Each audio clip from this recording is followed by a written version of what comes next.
bah. Baru kau tahu. Siapa cakap jadi arkitek, jadi engineer senang kerja? Susah geng. Yang kata-kata duit nak gaji nak besar, kerja malas. Pada aku orang Bangla ke, orang Indonesia ke, orang Boyan ke, Kangean ke, Vietnam ke, siapa-siapa lah, tak ada dia orang ni. Kau ingat bangunan boleh siap ke? Dan rumah-rumah yang kita duduk tu, kalau tak ada orang-orang Indo ni, kau ingat boleh siap ke? Dengan ada dia orang tu lah korang boleh duduk dalam rumah yang cantik-cantik. Kau tahu. Cuba aku tanya kau, kau cari kontraktor pun yang buat siapa? Warga asing geng. Nak harap yang kita-kita ni kena panas sikit tak boleh. Kau tengok ni sampai hitam peluh-peluh ni, lekit-lekit ni. Susah geng.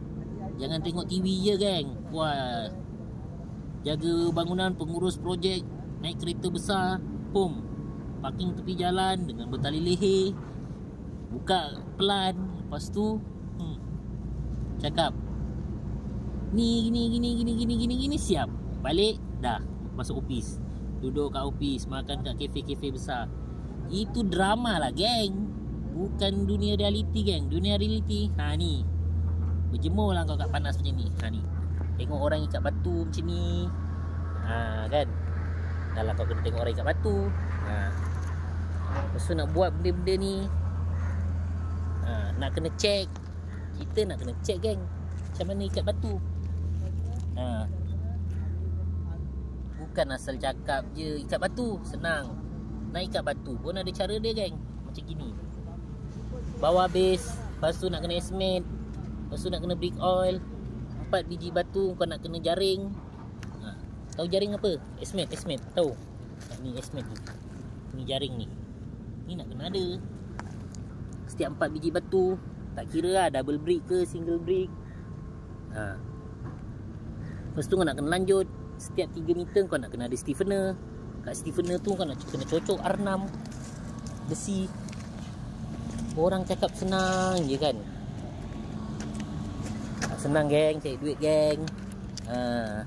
Jangan yang kata keluar ijazah. Ijazah gaji 3,000 tak sebanding. Geng, ni kongsi-kong Bangla ni kan. Subkon Bangla Indonesia ni semua kan geng. Warga-warga asing ni dengan jasa dia orang lah bangunan-bangunan kat sini naik. Tu daripada pandangan aku lah.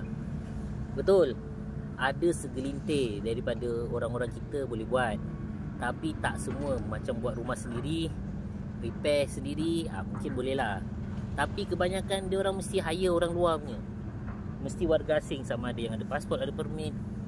Macam tu.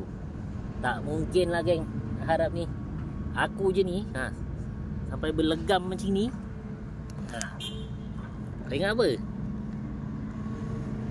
Berjemur ni kat bawah panas ni, kat bawah mentari, dengan kemejanya.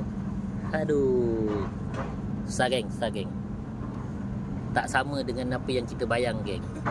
Kau nak gaji besar, kau kena hadap. Jangan kau ingat wah kerja dia senang. Kau tak tahu kena maki, kena tiau, kena marah. Ini apa, baru kena marah sikit dah nak mengamuk-ngamuk, dah merajuk hati tisu. Malaslah kerja, nak resign lah. Gaji nak besar, kena komen sikit hati tisu, kena komen sikit nak resign. Buat kerja betul-betul geng. Aku ni kau tengok tangan ni, daripada putih dah jadi hitam dengan muka. Kau tengok ada beza tak dengan muka? Jauh kan? Inilah berjemur kat sini. Padahal manager, tapi macam tu. Salah aku nak cakap. Dah lah, itu je lah boleh cakap. Alright.